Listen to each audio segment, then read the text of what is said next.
बिस्मिल्लाहिर्रहमानिर्रहीम। अस्सलामुअलैकुम वरहमतुल्लाहि वबरकातुहू। I am herbalist Nida Sabir from Lahore. उम्मीद करती हूँ कि आप सब लोग खैर आफ़ियत के साथ होंगे।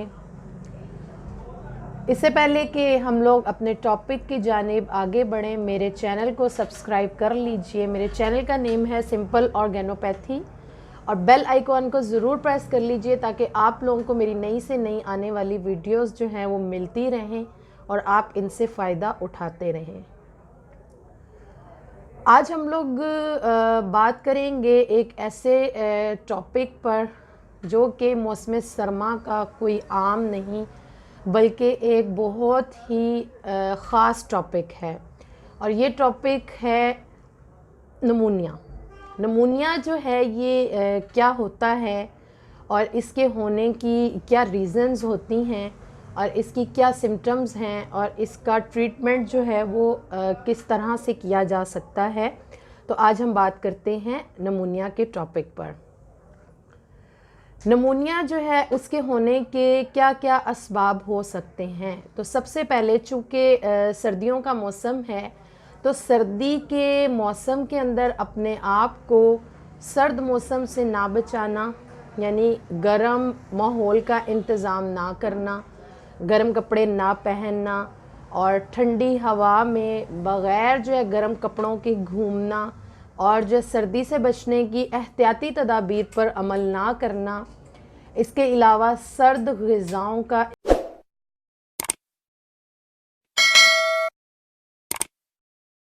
इस्तेमाल, सर्द दवाओं का इस्तेमाल जो है ये नमूनिया के असबाब हो सकते हैं। वैसे तो जो नमूनिया है वो किसी भी उम्र में हो सकता है, लेकिन उमूमन जो हैं छोटी उम्र के बच्चे और बड़ी उम्र के अफराद जो हैं वो इस मर्ज़ में ज़्यादा मुब्तला होते हैं, जिसकी मेन वजह जो है वो ये बनती है कि ऐसे बच्चे और बूढ़े जो होते हैं इनके जिस्म में हरारत की कमी होती है और सर्द मौसम में चूँकि ऑलरेडी जिस्म के अंदर सर्दी खुश्की पहले से ही ज़्यादा होती है, तो क्या होता है कि ये लोग जो है नमूनिया के मर्ज़ में ज़्यादा मुब्तला हो सकते हैं।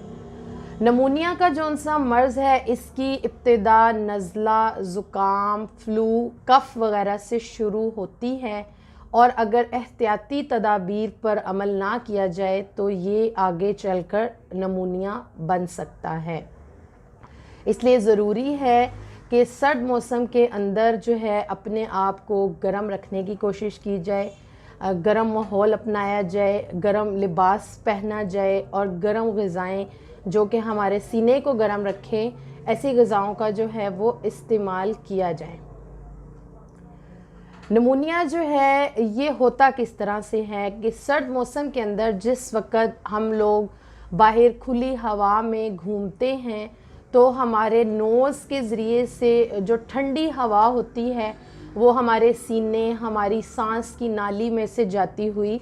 क्या करती है, हमारे लंग्स के अंदर एक इरिटेशन पैदा कर देती है, एक सोजिश की कैफियत पैदा कर देती है, जिसकी वजह से सीने में और जो है वो हमारी सांस की नाली और हमारे लंग्स के अंदर क्या होता है, एक सोजिश वाक़ हो जाती है,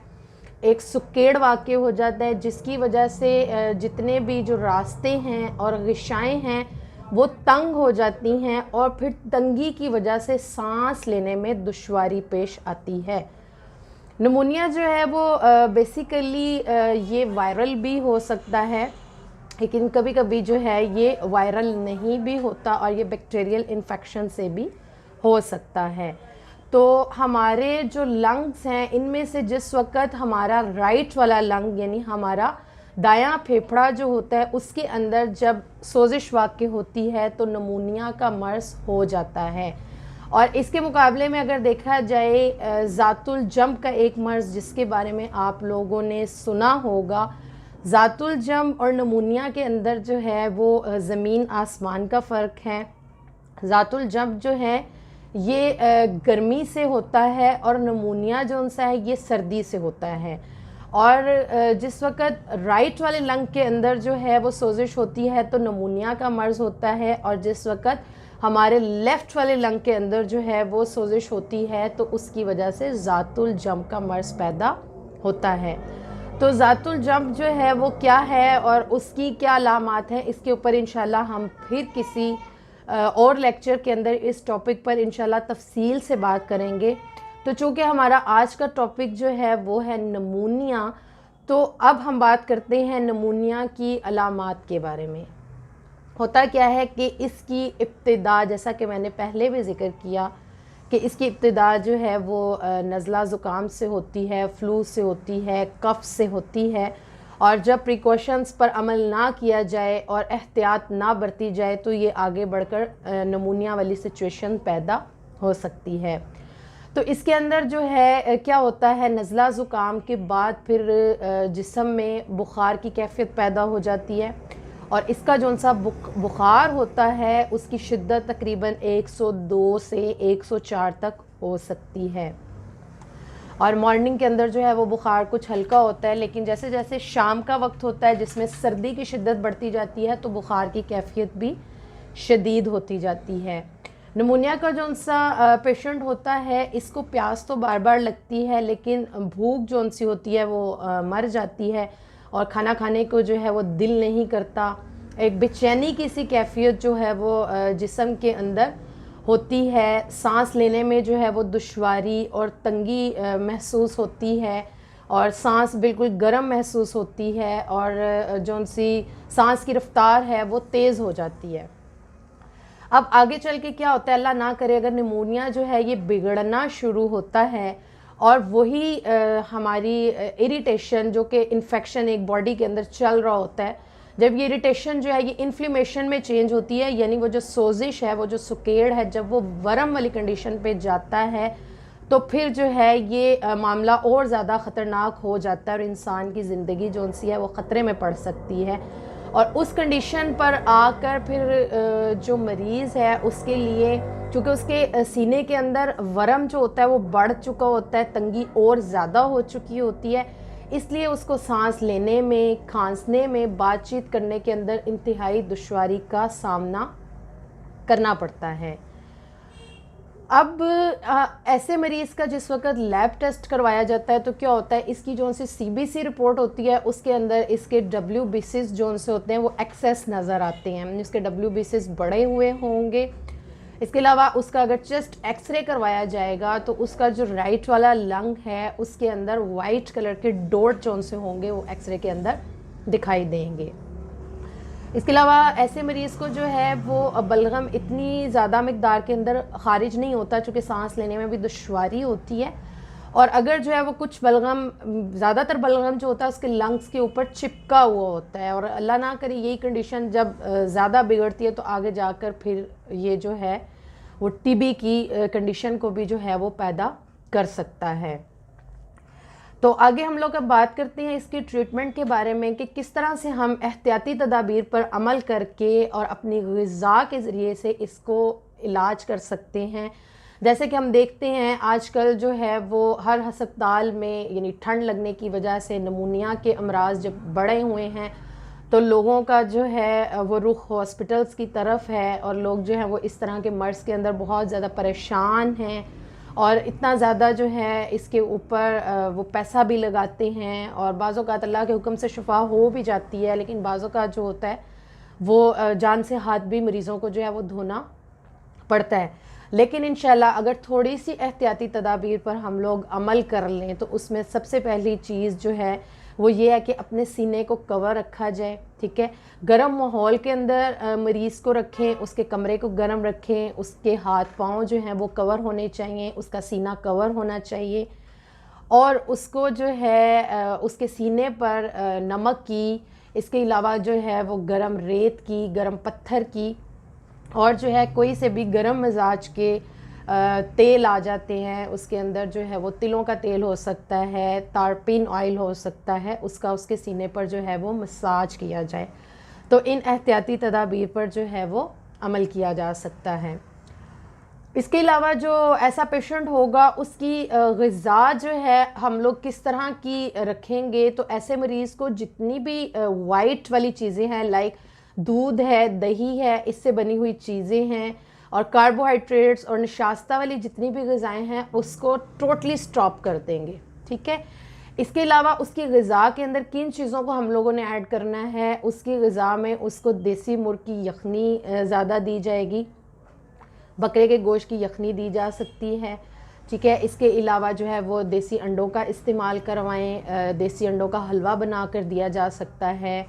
और जो है वो बेसन की रोटी दें, गंदम की रोटी बंद करके बेसन की रोटी जो है वो खिलाई जाए, बेसन का हलवा बनाकर जो है वो दिया जा सकता है।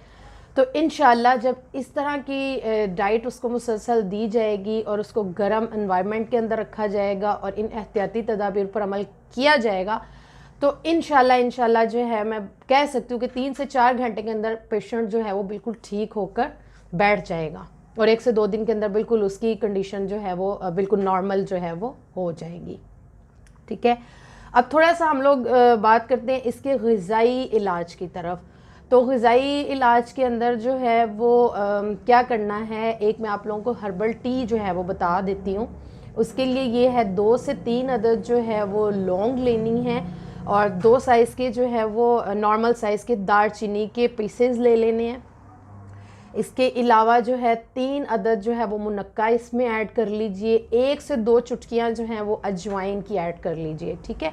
काकड़ा सिंगी के नाम से एक हर्ब आती है, 1 से 2 पीस जो है वो इसके अंदर ऐड कर लें। इसको बनाने का तरीका क्या है कि इस कहवे को आपने 2 से 3 कप पानी के अंदर इन तमाम अज्जा को डालना है, उसको लो फ्लेम पर कवर करके आपने रेडी करना है। और जिस वक्त जो है ये 3 कप पानी जो है 1-1.5 कप रह जाए तो इसको आप लोग छान लें और इसको शहद से जो है वो मीठा कर लें। और दिन में जो है वो तकरीबन 3-3, 4-4 घंटे के वक्फे से या दिन में कम से कम 3 बार जो है वो हर खाने के बाद पेशेंट को ये कहवा जो है वो दिया जाएगा और इंशाल्लाह जो है वो उसकी कंडीशन बहुत ज़्यादा जो है वो बेटर हो जाएगी। और इसके साथ जो है वो अगर आप लोग मेडिसिन ग़िज़ाई इलाज के अलावा दवाई इलाज की तरफ आएँ तो इसमें कुश्ता बारहसिंगा जो है इसका इस्तेमाल करवाया जा सकता है। वो फिर उम्र के एतबार से अगर छोटी उम्र का बच्चा है तो उसको तकरीबन जो है वो सिर्फ़ 1 अदद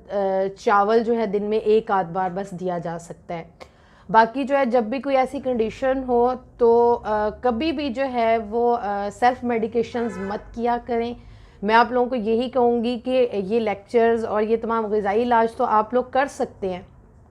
लेकिन फिर भी किसी माहिर मुआलिज से मशवरा करने के बाद उसको अपनी सारी कंडीशन बता कर, ये नहीं कि सिर्फ सुनने के बाद हम अपने ऊपर उस चीज़ को अप्लाई करना शुरू कर दें और अपनी ख़ुद से ही जो है इलाज हम शुरू कर दें, तो हमें फ़ायदे की बजाय जो है इसका नुकसान भी हो सकता है। तो इसका सबसे बेस्ट जो वे है वो यही है कि जब भी कोई ऐसी कंडीशन पैदा हो तो किसी भी मुआलिज से आप लोग मशवरा कीजिए। उससे मशवरा करने के बाद उसको अपनी तमाम तर कंप्लीट हिस्ट्री बताने के बाद फिर आप लोग इस इलाज पर अमल कर सकते हैं। और उम्मीद करती हूँ कि आज के लेक्चर से जो है वो सबको फ़ायदा होगा और मुझे अपनी दुआओं में याद रखें और मेरे चैनल को ज़रूर सब्सक्राइब कीजिए, अपने फ्रेंड्स के साथ शेयर कीजिए और बेल आइकॉन को ज़रूर प्रेस कीजिए ताकि आप लोगों को नई से नई आने वाली वीडियोज़ मिलती रहें।